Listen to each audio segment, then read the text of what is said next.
Hello friends, అందరికీ నాగుల చవితి శుభాకాంక్షలు. అందరికీ good morning. Welcome to the Hindu editorial analysis. మీకు దివాళీ స్పెషల్ వీక్ని ఎక్స్టెండ్ చేశాను. ఇంకొక వీక్ ఎక్స్టెండ్ చేసి మనం 15th నవంబర్ వరకు కూడా స్పెషల్ ప్రైసెస్ అనేవి, స్పెషల్ ఫీ అనేది కంటిన్యూ అవుతుంది. ఒకసారి తెలియని వాళ్ళ కోసం మళ్ళీ ఒకసారి చూసేయండి. యూపీఎస్ ఇన్ఫినిటీ మీకు 50,000కి ఎప్పుడు వస్తుంది. ఆప్షనల్స్ వచ్చేసి మీరు రికార్డెడ్ ఆప్షన్ తీసుకుంటే 20,000తోనే స్టార్ట్ అవుతుంది. అంటే కేవలం 20,000 రూపాయలతో మీకు లైఫ్ టైం వ్యాలిడిటీతో you will have access to optionals. మన దగ్గర ఏమున్నాయమ్మా? Public administration, PSIR, political science and international relations, అలాగే anthropology, sociology, as well as Telugu literature. ఇలా 5 ఆప్షనల్స్ మన దగ్గర ఉన్నాయి. You can go for any of them with this fee. So కేవలం 20,000 రూపాయలతో మీకు ఆప్షనల్ ప్రిపరేషన్ అనేది స్టార్ట్ అవుతుంది విత్ లైఫ్ టైం వ్యాలిడిటీ. వాటిల్లో ఆన్సర్ రైటింగ్ సెషన్స్ కూడా ఉంటాయి. So faculty will take answer writing sessions, అంటే కొన్ని టాపిక్స్ పైన ఎలా ఆన్సర్స్ రాయాలనే సెషన్స్ కూడా తీసుకోవడం అనేది జరుగుతుంది. సో ఇవి యూపీఎస్సీ అండ్ ఆప్షనల్ కోసం. సిమిలర్గా ఎన్సీఆర్టీ ఫౌండేషన్ ఫీజు మామూలుగా 15,000 అది, and you have a special fee of 12,000 if you pay before 15th November లోపు జాయిన్ అయ్యే వాళ్ళకి ఇది అప్లికబుల్. ఇంకొక బ్యూటిఫుల్ థింగ్ ఏంటంటే, ఎక్కువ ఫీజు కట్టలేము అనుకునే వాళ్ళు, ఒక సింగిల్ సబ్జెక్ట్తో మొదలు పెడదాం అనుకునే వాళ్ళకి కూడా ఆప్షన్ ఉంది. ఎనీ యూపీఎస్సీ సబ్జెక్ట్ ఇక్కడ మీకు కనిపిస్తున్న ఏవి తీసుకున్నా సరే మీకు 5,000కే వస్తుంది. చూడండి, polity, ethics, history, economy, geography, environment ఏదైనా తీసుకోండి, లేదా కరెంట్ అఫైర్స్ తీసుకోండి, again you get it at 5,000 rupees. And most beautiful thing, prelims test series already launch చేసాం. సో నిన్న సండేతో ఫస్ట్ టెస్ట్ అనేది స్టార్ట్ అయింది. ఎవ్రీ సండే ఒక టెస్ట్ ఉంటుంది టిల్ మీకు 5th జూన్ వరకు. అంటే మీకు యూపీఎస్సీ ప్రిలిమ్స్ ఎగ్జామ్ వరకు ఎవ్రీ సండే టెస్ట్ ఉంటుంది. ఇందులో సబ్జెక్ట్ వైజ్ టెస్ట్లు ఉంటాయి, ఫుల్ లెంత్ టెస్ట్లు ఉంటాయి, సీసాట్స్ కూడా ఉంటాయి. అన్ని టెస్ట్లకి ఎక్స్ప్లెనేషన్ మీకు యాప్లోనే కనిపిస్తుంది. Right. So this is about prelims test series. ఇది కూడా కేవలం 5,000కే. బ్యూటీ ఏంటంటే this prelims test series also comes with life time validity. అంటే మీరు ఇప్పుడు తీసుకునేది 2022కే కాదు, 2023కి కూడా పనికొస్తుంది. అంటే మీరు 22లో క్వాలిఫై అయిపోతే నథింగ్ లైక్ ఇట్. ఒకవేళ అవ్వకపోతే 23కి మళ్ళీ వేరేగా పే చేయాల్సిన పని ఉండదు. అందులో టెస్ట్ సిరీస్ కంటిన్యూటీ ఉంటుంది. 22 కంప్లీట్ అవ్వగానే 23 స్టార్ట్ చేస్తాం. క్లాసెస్ అనేవి జరుగుతూ ఉంటాయి. టెస్ట్లు అనేవి ప్రతి వారం పెడుతూ ఉంటాం అనమాట. It also includes test on current affairs పైన కూడా టెస్ట్లు అనేవి అందులో ఉంటాయి. సో ఇవాళ ఎడిటోరియల్ వచ్చేసి ఫ్యూయల్ ప్రైస్ ఆప్టిక్స్. సో చాలా బ్యూటిఫుల్ ఆర్టికల్ అది. ఆప్టిక్స్ అంటే మీకు మామూలుగా స్టడీ ఆఫ్ లైట్ అని చెప్పి ఫిజిక్స్ లో చదువుతాం, కానీ ఇక్కడ అర్థం ఏంటంటే జనరల్ గా ఏ సెన్స్ లో ఇక్కడ రాశారంటే, the formation of public opinion after seeing news in media. అంటే మీడియాలో న్యూస్ ని చూసి మనకి ఫామ్ అయ్యే పబ్లిక్ ఒపీనియన్, దాని వల్ల వచ్చే పొలిటికల్ ఎఫెక్ట్స్, అంటే పొలిటీషియన్స్ కి దాని వల్ల వచ్చే బెనిఫిట్స్, ఆ సెన్స్ లో రాస్తారనమాట ఆప్టిక్స్ అంటే. అంటే ఫర్ ఎగ్జాంపుల్ చూడండి, మేము ఎంతెంత రేట్లు తగ్గించేస్తున్నాము, పెట్రోల్ పైన 5 రూపాయలు తగ్గించాం, డీజిల్ పైన 5 రూపాయలు, 10 రూపాయలు తగ్గించాం అని పెద్ద పెద్ద హెడ్లైన్స్ లో న్యూస్ వస్తుంది. మనం ఏమనుకుంటాం, వెంటనే ఒక్కసారిగా అమ్మ గవర్నమెంట్ మన కోసం ఆలోచించింది, మనం కష్టపడుతున్నాము, ఫ్యూయల్ ప్రైస్ పెరగడం వల్ల బాధపడుతున్నాము, ఒక్కసారిగా ప్రభుత్వం మన కోసం తగ్గించేసింది అన్న ఫీలింగ్ మనకి క్రియేట్ చేస్తున్నారు. That is called optics. Optics అంటే formation of public opinion based on what you see in the media. మీడియాలో చూసిన దాన్ని చూసి మనకి ఫామ్ అయ్యే పబ్లిక్ ఒపీనియన్ ఆప్టిక్స్ అనమాట. ఇక్కడ మీనింగ్ అది. ఫ్యూయల్ ప్రైస్ ఆప్టిక్స్ అంటే ఫ్యూయల్ ప్రైస్ కి సంబంధించిన న్యూస్ చూసి మనకి ఎటువంటి ఒపీనియన్స్ ఫామ్ అయ్యాయి, అందులో నిజం ఎంత అనేది ఈ ఆర్టికల్లో క్లియర్ గా చెప్తున్నారు. సో కేర్ఫుల్ గా అబ్జర్వ్ చేయాలి. It is not a regular meaning of optics. Levi's must be cut further to offset the effect of the continuing surge in global oil prices. Global oil prices అనేవి ఇంకా పెరుగుతూ ఉన్నాయి. Surge అవడం అంటే పెరగడం. అవి ఇంకా పెరుగుతూ ఉన్నాయి. సో వాటిని మనం ఆఫ్సెట్ చేయాలి అంటే, వాటి వల్ల వచ్చిన నొప్పిని తగ్గించాలంటే, వాటి యొక్క ఇంపాక్ట్ ని మనం కట్ చేయాలంటే, ఈ ఏవైతే ట్యాక్స్లు గట్రా ఉన్నాయో అవి ఇంకా తగ్గించాలి. They must be cut further. Levi's అంటే ట్యాక్స్లు, సర్చార్జ్లు, వీటన్నిటిని కలిపి లివైస్ అని చెప్పి అంటారు. అవి ఇంకా తగ్గించాలి. అప్పుడే మనకి గ్లోబల్ ప్రైసెస్ పెరగడం వల్ల వచ్చే సర్జ్ ఏదైతే ఉందో, ధరల పెరుగుదల ఏదైతే ఉంటుందో దాని ఇంపాక్ట్ అనేది తగ్గుతుంది అని అర్థం.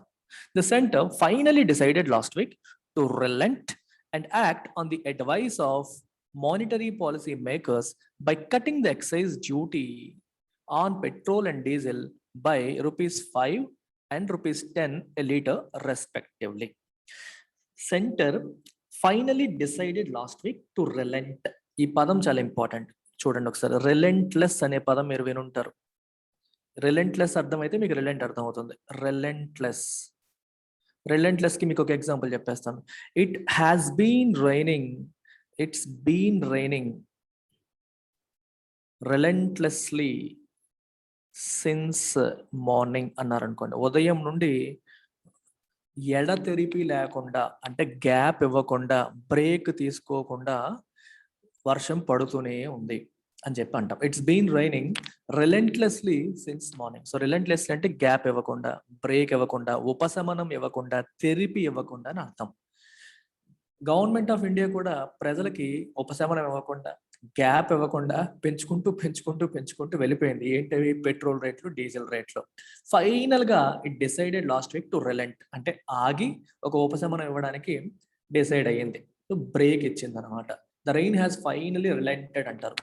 ఎడతెరిపి లేకుండా పడుతున్న వర్షం కొంతసేపు ఆగింది అనుకోండి, రిలెంటెడ్, ఆగింది. అలాగే ఇక్కడ కూడా గవర్నమెంట్ కూడా మన మీద వేస్తున్న భారాన్ని కొంచెం తగ్గించడానికి డిసైడ్ అయ్యింది, ఆగింది.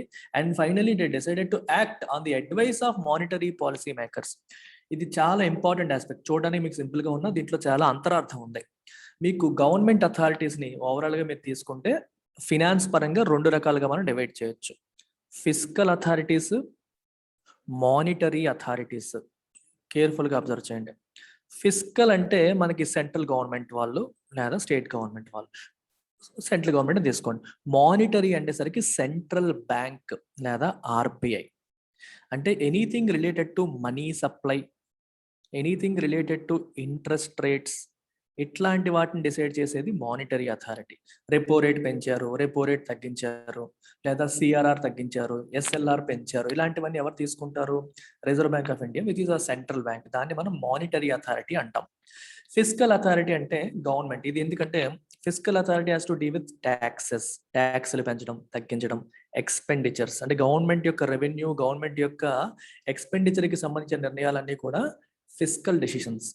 మనీ సప్లై, ఇంట్రెస్ట్ రేట్స్ కి సంబంధించిన నిర్ణయాలన్నీ కూడా మానిటరీ డెసిషన్స్. అయితే మానిటరీ అథారిటీ ఏమో ఫిస్కల్ అథారిటీకి ట్యాక్స్లు తగ్గించమని ఎందుకు చెప్పింది? మీకు క్వశ్చన్ వస్తుంది. ఎవరి పనాలు చేసుకోవాలి కదా. Why is monetary authority advising fiscal authority? ఇక్కడే మీరు ఇంకొక బ్యూటిఫుల్ కాన్సెప్ట్ ఇన్ఫ్లేషన్ గురించి తెలుసుకోవాలి. ఇన్ఫ్లేషన్ అంటే అర్థం ఏంటి? ధరల యొక్క పెరుగుదల. What is inflation? ఒక పర్టిక్యులర్ ఫినాన్షియల్ ఇయర్లో, లేకపోతే వాట్ ఎవర్ ఇట్ ఈస్, ఒక పర్టికులర్ గుడ్స్ కానీ సర్వీసెస్లో కానీ ఎంత ధర పెరిగింది, వాటి యొక్క ధరలు ఎంతగా పెరిగాయి అనేది ఇన్ఫ్లేషన్ అనమాట. ద్రవ్యోల్బణం అంటాం తెలుగులో, ఇన్ఫ్లేషన్ అంటాం ఇంగ్లీష్లో. సో ఇన్ఫ్లేషన్ అనేది పేదవాడికి ఎనిమి. ఎప్పుడు కూడా ఇన్ఫ్లేషన్ వల్ల నొప్పి కలిగేది డబ్బున్న వాడి కంటే కూడా పేదవాడికి. People say it effects poor man disproportionately. డబ్బున్న వాడి కంటే కూడా పేదవాడిని ఇది ఎక్కువగా ఇంపాక్ట్ చేస్తుంది, ఎఫెక్ట్ చేస్తుంది. ఏంటది? ఇన్ఫ్లేషన్. ఎందువల్ల అని మీరు అడగొచ్చు. డబ్బున్న వాడికి కూరగాయల ధరలు పెరిగినా, పెట్రోల్ డీజిల్ ధరలు పెరిగినా పెద్ద ఫరక్ ఉండదు, పెద్ద నొప్పి ఉండదు.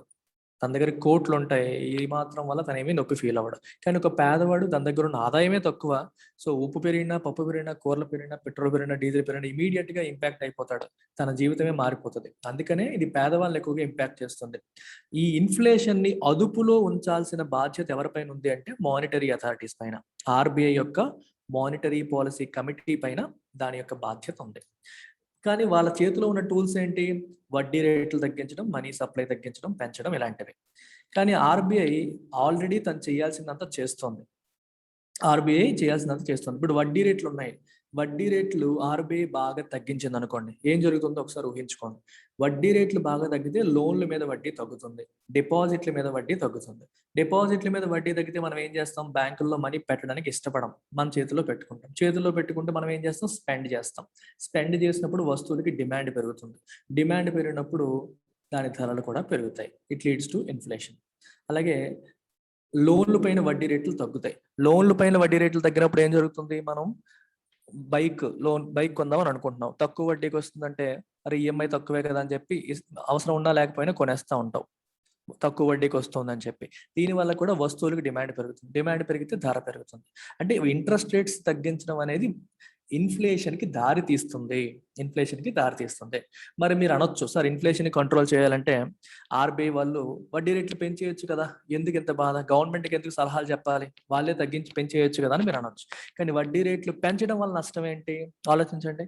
ఇండస్ట్రీ సఫర్ అవుతుంది. ఆల్రెడీ ఎకానమీ డోల్డ్రమ్స్లో ఉంది, ఎకానమీ సఫర్ అవుతుంది, ఇంకా ఎకానమీ పూర్తిగా పికప్ అవ్వలేదు COVID-19 తర్వాత. మరి పికప్ కాని ఎకానమీకి, ఆర్థిక వ్యవస్థకి సడన్ గా వడ్డీ రేట్లు పెంచారనుకోండి, ఈ ఎకానమీ అంటే అర్థం ఏంటి చెప్పండి? It's a summation of all the businesses కదా. మన దేశంలో ఉన్న గుడ్స్ సర్వీసెస్ ప్రొడ్యూస్ చేసే వాళ్ళందరి యొక్క సమ్మేషన్. మరి ఈ గుడ్స్ అండ్ సర్వీసెస్ ప్రొడ్యూస్ చేసే వాళ్ళకి మీరు వడ్డీ రేట్లు సడన్ గా పెంచితే వాళ్ళ బ్యాంకుల్లో లోన్లు తీసుకోవడం వాళ్ళకి ఇబ్బంది అవుతుంది. ఇప్పుడు కంటే వడ్డీ పెరిగిపోతుంది, భారం పెరిగిపోతుంది. సో వాళ్ళని సపోర్ట్ చేయాలి అనే ఉద్దేశంతోనే తక్కువ వడ్డీ మెయింటైన్ చేస్తాం.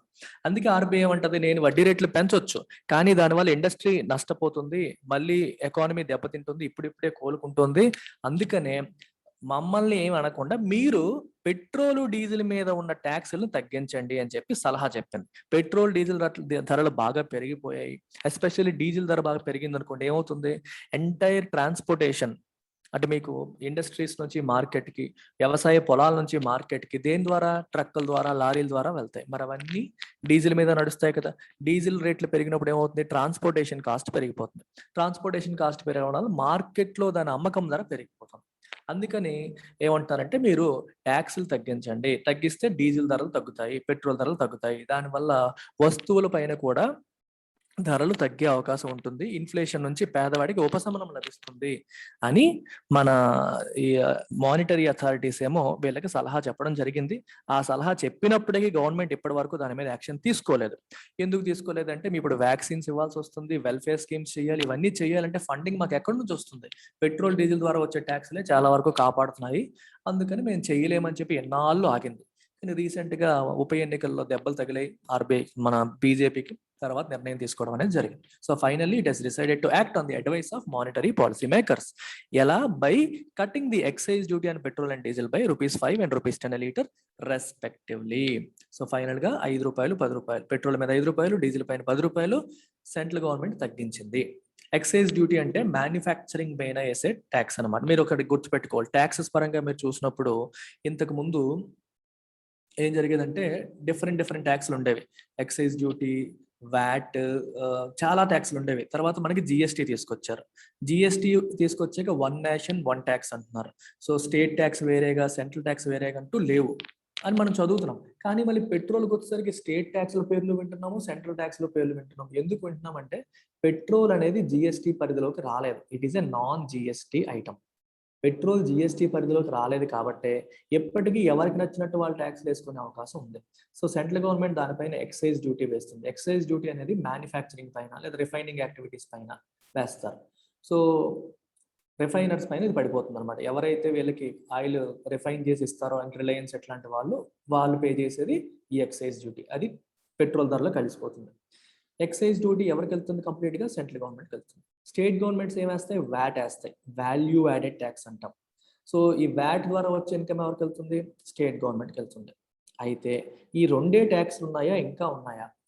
చాలా కేర్ఫుల్గా అబ్జర్వ్ చేయాలి. I'm teaching you precious information, crucial information that will be extremely useful for your economy preparation. కేర్ఫుల్గా వినండి. ఇక్కడ ఇది నాన్ జిఎస్టీ ఐటమ్ అని చెప్పాను. సో జిఎస్టీ అంటే మనకి ఒకటే ట్యాక్స్ పడేది. జిఎస్టీ లేకపోవడం వల్ల సెంటర్ ట్యాక్స్ వేరేగా వేస్తుంది, ఎక్సైజ్ డ్యూటీ వేస్తుంది, స్టేట్లు వేరేగా అమ్మకం మీద వేసే పన్ను అనమాట వ్యాట్ అనేది, వాల్యూ యాడెడ్ ట్యాక్స్ వేస్తుంది. ఈ రెండు కాకుండా ఈ పెట్రోల్ డీజిల్ పైన ఇంకో 2 రకాల స్పెషల్ ట్యాక్స్లు పడుతున్నాయి. వాటినే మనం ఏమంటామంటే సెస్లు, సర్చార్జ్లు అంటాం. ఈ పదాలు చాలా ఇంపార్టెంట్. సెస్, సర్చార్జ్ అనే పదాలు చాలా important.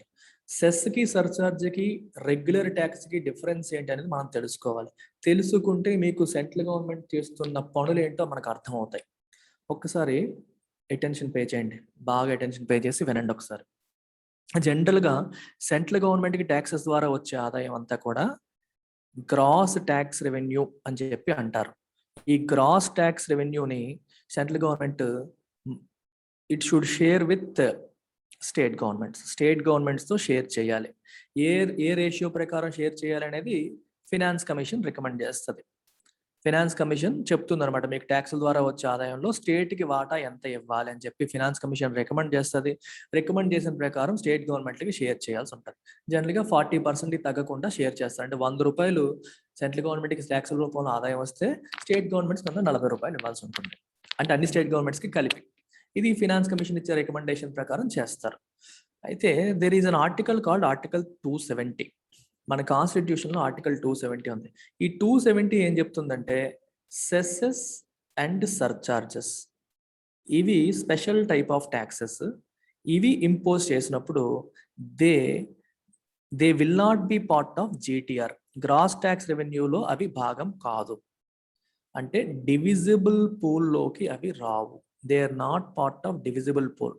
When I say divisible pool, స్టేట్తో షేర్ చేసే పూల్లోకి ఇవి రావు. అంటే వీటి ద్వారా వచ్చే ఆదాయం స్టేట్ గవర్నమెంట్స్కి షేర్ చేయాల్సిన అవసరం లేదు. Are you getting this point? Regular tax ద్వారా వచ్చే ఆదాయం ఏమో స్టేట్ గవర్నమెంట్స్తో షేర్ చేయాలి. సెస్ సర్చార్జ్ పేరుతో వేసిన ఆదాయం, దాని ద్వారా వచ్చే ఆదాయం మాత్రం స్టేట్ గవర్నమెంట్స్తో షేర్ చేయాల్సిన అవసరం లేదు. సెంట్రల్ గవర్నమెంట్ ఏం చేస్తుందంటే తెలివిగా ఫినాన్స్ కమిషన్ వాళ్ళు ఈ మధ్యన ఎక్కువ పర్సంటేజ్ షేర్ చేయాలని చెప్పి చెప్తున్నారు. సో వాళ్ళు చెప్పిన ప్రతిదానికి సెంట్రల్ గవర్నమెంట్ ఒప్పేసుకుంటుంది. ఓకే, మేము వచ్చిన ట్యాక్సుల్లో ఎక్కువ షేర్ చేస్తామని ఒప్పేసుకుంటుంది. తెలివిగా ఏం చేస్తుంది, రెగ్యులర్ ట్యాక్స్లు అనేవి ఎక్కువగా ఉంచకుండా సెస్లు సర్చార్జులు ఎక్కువగా వేయడం మొదలుపెట్టింది. సెస్ల ద్వారా సర్చార్జుల ద్వారా వచ్చిన ఆదాయం స్టేట్ గవర్నమెంట్స్తో షేర్ చేయాల్సిన అవసరం లేదు కదా, తన దగ్గర పెట్టేసుకుంటుంది అనమాట. ఇది సెంట్రల్ గవర్నమెంట్ చేస్తున్న గూడు పుఠాని. అందుకే రాష్ట్రాలన్నీ కూడా ఏడుస్తున్నాయి, మాకేమి ఇస్తున్నారు, ఇంత ట్యాక్స్లు సెంట్రల్ గవర్నమెంట్ తీసుకుంటుంది, మాకు ఇచ్చేది ఏం లేదు, మేము సఫర్ అవుతున్నాం కదా అని చెప్పి స్టేట్ గవర్నమెంట్స్ ఇబ్బంది పడుతున్నాయి. అయితే within cess and surcharge మళ్ళీ ఒక చిన్న డిఫరెన్స్ ఉంది. సెస్ అనేది ఫర్ ఏ స్పెసిఫిక్ పర్పస్, గుర్తుపెట్టుకోండి, ఫర్ ఏ స్పెసిఫిక్ పర్పస్, ఒక పర్టికులర్ పర్పస్ కోసం మాత్రమే దాన్ని వాడాలి. మీకు సెస్ అనే పదం ఎప్పుడు చూడండి, స్వచ్ఛ భారత్ సెస్ అన్నారనుకోండి, స్వచ్ఛ భారత్ సెస్ అన్నారనుకోండి, అంటే దీని ద్వారా కలెక్ట్ చేసిన మనీ ఓన్లీ స్వచ్ఛ భారత్ కోసం మాత్రమే వాడాలి.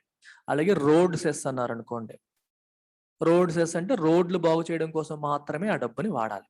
సో సెస్ ద్వారా కలెక్ట్ చేసే money first consolidated fund of ఇండియాకి వెళ్తుంది. అంటే మన ప్రధానమైన మెయిన్ అకౌంట్ ఇది గవర్నమెంట్ ఆఫ్ ఇండియాకి.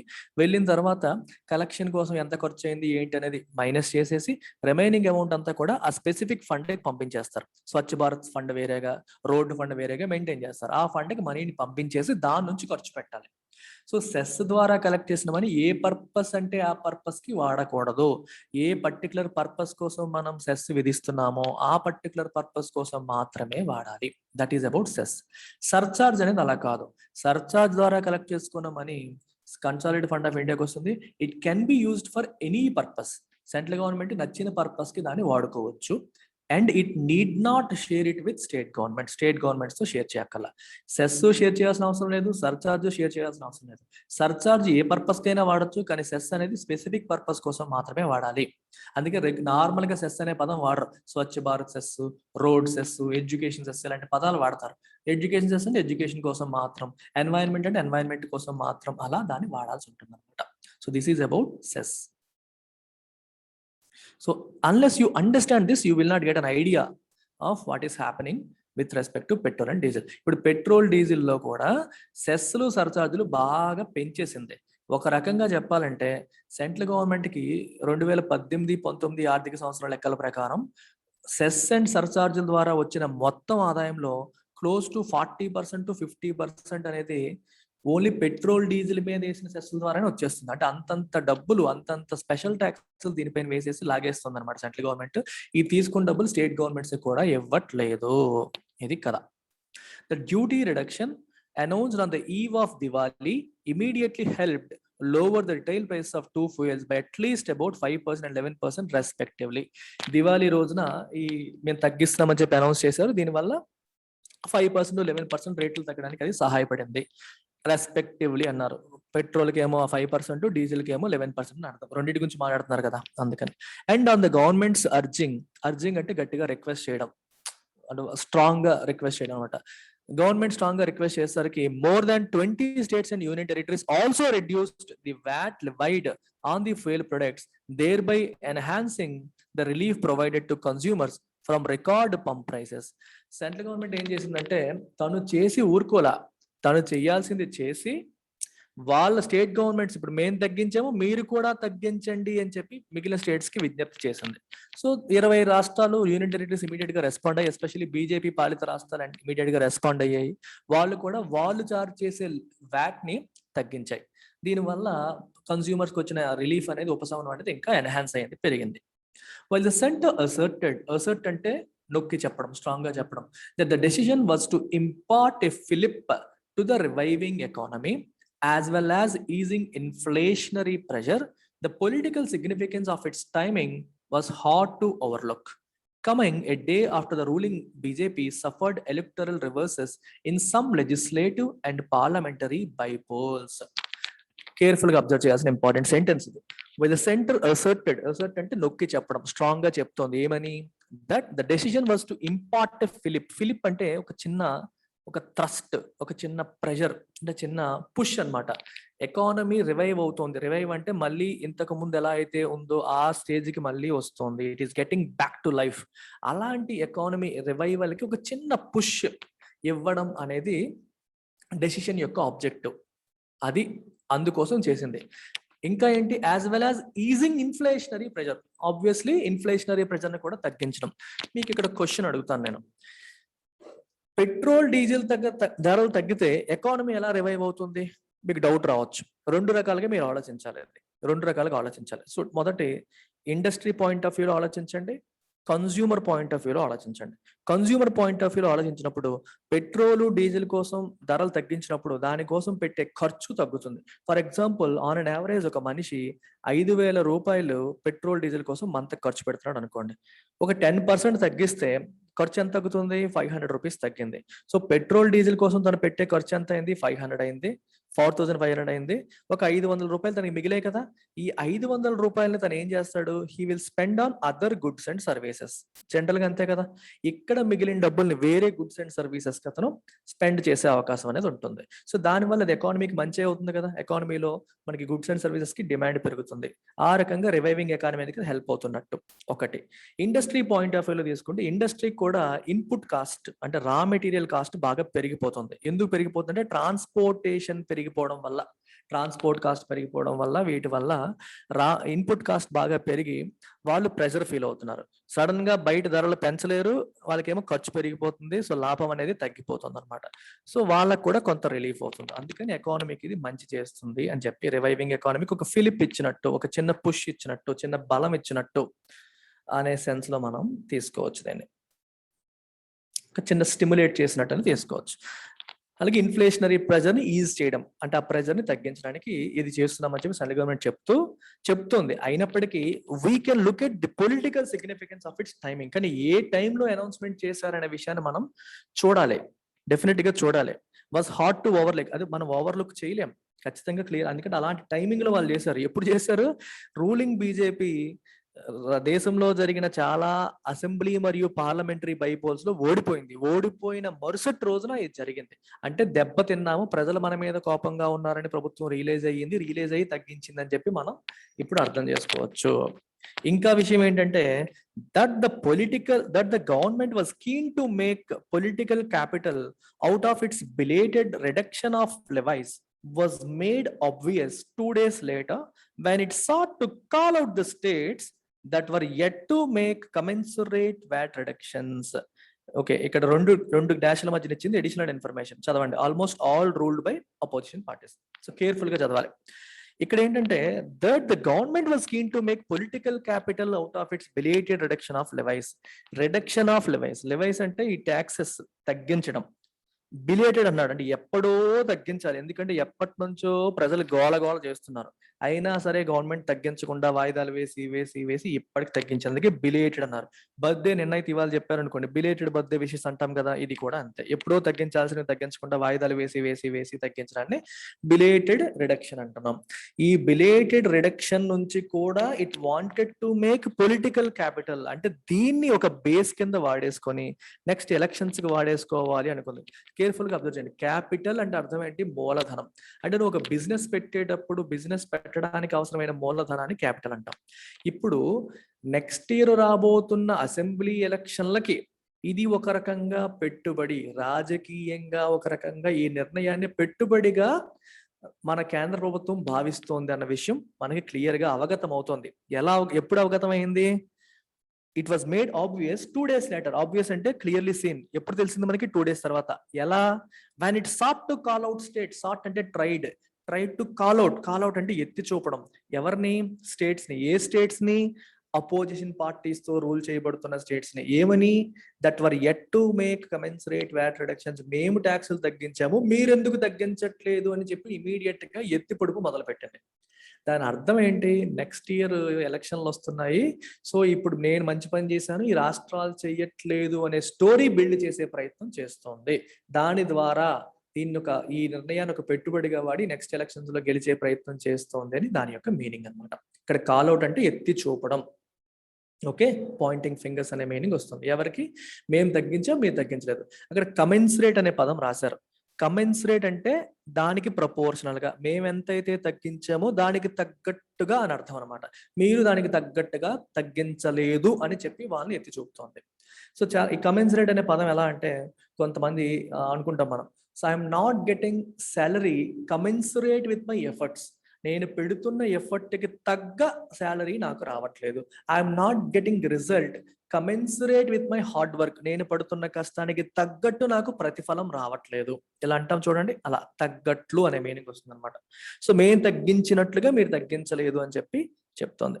విత్ క్లచ్ ఆఫ్ అంటే ఎ నెంబర్ ఆఫ్. ఇక్కడ మీనింగ్ ఏంటి? A number of crucial state elections including the prized అంటే అందరూ కోరుకునేది. అందరూ కూడా మన దేశంలో అసెంబ్లీస్ లో, మా ఉత్తరప్రదేశ్ అసెంబ్లీ మన చేతిలో ఉండాలనుకోండి, ఎందుకంటే ఉత్తరప్రదేశ్ లో maximum number of parliamentary Lok Sabha seats ఉన్నాయి. With the prized UP assembly due early next year లో చాలా ఎలక్షన్స్, స్టేట్ ఎలక్షన్స్ ఉండేసరికి the BJP is keen to regain control of the narrative. మేమే మీకు హెల్ప్ చేస్తాము, బీజేపీయే దేశ ప్రజలకు మంచి చేస్తుంది అనే స్టోరీ ఏదైతే వాళ్ళు బిల్డ్ చేస్తున్నారో, ఆ స్టోరీ చేయి దాటిపోకుండా వాళ్ళ కంట్రోల్లోనే ఉంచాలి అని ప్రయత్నం చేస్తుంది. Especially given the height and public concern over inflation and surge in fuel prices పెరిగాయి మరియు ఇన్ఫ్లేషన్ అనేది ఎక్కువగా ఉండడం వల్ల ప్రజలు ఆందోళనకు గురవుతున్నారనే విషయం, ఆందోళన అనేది పెరిగింది. సో ప్రభుత్వ వ్యతిరేకత అనేది పెరుగుతోంది అనే విషయం వాళ్ళకి అర్థమైంది. సో ప్రజల మనసులోంచి బీజేపీ వెళ్ళిపోకుండా ఉండడానికి, నెరేటివ్ ని కంట్రోల్ చేయడానికి, మేమే మీకు కరెక్ట్ గా చూస్తామనే ఆ భావన పోకుండా ఉండడం కోసం వాళ్ళు తీసుకున్న నిర్ణయం ఇది. As far as the economy is concerned, the reduction in fuel bills is bound to have a salutary impact on inflation as diesel is the main fuel for freight carriers and impacts the cost of everything required to be transported. Obviously economy point of view loki vaste manaki fuel bills తగ్గించడం వల్ల advantage ఏంటి? yes, it is bound to have a salutary impact. salutary అంటే beneficial, healthy అని అర్థం. Inflation పైన అది ఒక beneficial impact చూపిస్తుంది. బెనిఫిషియల్ అని అర్థం అంటే ఇన్ఫ్లేషన్ అనేది కంట్రోల్ అవుతుంది. ఎందుకని? As diesel is the main fuel for freight carriage. ఇప్పుడు లగేజ్ ట్రాన్స్పోర్ట్ లకి, గుడ్స్ ట్రాన్స్పోర్ట్ కి మెయిన్ ఫ్యూయల్ ఏది? డీజిల్. మరి డీజిల్ తగ్గిందంటే ఫ్రీట్ చార్జెస్ తగ్గుతాయి. ఫ్రీట్ చార్జెస్ తగ్గేసరికి ఆల్మోస్ట్ అన్ని వస్తువులు మరియు ధరలు విచ్ రిక్వైర్ ట్రాన్స్పోర్టేషన్ అవసరమైన ప్రతి గుడ్స్ యొక్క ధరలు కూడా ఇప్పుడు తగ్గబోతున్నాయి. The softening in transportation cost ought to provide some cushion to the manufacturing sector, which has had to cope with surging input prices at a time when demand is still tenuous. ఇది ఇప్పుడు చెప్పాను మీకు ఇందాక, రెండు రకాలుగా ఎలా ఉపయోగపడుతుందని చెప్పాను. ట్రాన్స్పోర్టేషన్ కాస్ట్లు తగ్గడం అనేది ఇట్ షుడ్ ప్రొవైడ్, ఆట్ అంటే షుడ్ ప్రొవైడ్ సమ్ కుషన్, కొంచెం స్పేస్ ఇస్తుంది. ఎవరికి? టు ది మ్యానుఫ్యాక్చరింగ్ సెక్టర్ కి. ఎందుకంటే it has had to cope with surging input prices. వాళ్ళకి ఇన్పుట్ ప్రైసెస్ అనేవి పెరిగిపోతున్నాయి. ట్రాన్స్పోర్టేషన్ కాస్ట్ పెరగడం వల్ల రా మెటీరియల్ కాస్ట్ కూడా పెరిగిపోయే పరిస్థితి వాళ్ళు ఫేస్ చేస్తున్నారు. ఇప్పుడు చూడండి, స్టీల్ ఇండస్ట్రీ ఉంది, ఐరన్ ఓర్ కావాలి. మరి ఐరన్ ఓర్ ని ఇక్కడ మైన్స్ నుంచి ఇక్కడ వరకు తేవాలంటే ట్రాన్స్పోర్టేషన్ అవ్వాలి. మరి ట్రాన్స్పోర్టేషన్ కాస్ట్ పడిపోతుంది వాళ్ళకి. ఇట్లా ఎగ్జాంపుల్ చెప్పాను. ఇలా చాలా కాస్ట్లు అనేవి వాళ్ళకి పెరిగిపోతా ఉండడం వల్ల దాన్ని ఫేస్ చేయాల్సి వచ్చింది వాళ్ళకి. ఇప్పుడు ఆ బాధ లేదు. ఒకవైపు ఏమో డిమాండ్ ఏమో 10 years. మీరేమనుకుంటారు, సార్ ఇన్పుట్ కాస్ట్ పెరిగితే రేట్లు పెంచేస్తారు అంతే కదా? రేట్లు పెంచేసే పరిస్థితులు లేవు. ఎందుకు లేవంటే డిమాండ్ అంత స్ట్రాంగ్ గా లేదు కాబట్టి మార్కెట్ లో. 10 years అంటే వీక్ గా ఉంది అని అర్థం. The additional cash left in the wallets of consumers may also provide a small bump in consumption through the durability, though the durability of the stimulus will hinge on how global oil prices behave in the coming weeks and months.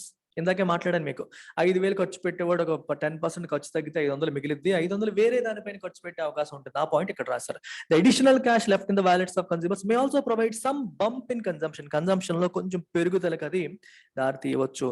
Though the durability of this stimulus, అయితే ఈ stimulus యొక్క durability అంటే continuity, అది durable అంటే అర్థం ఏంటి? Something that continuous, something that remains.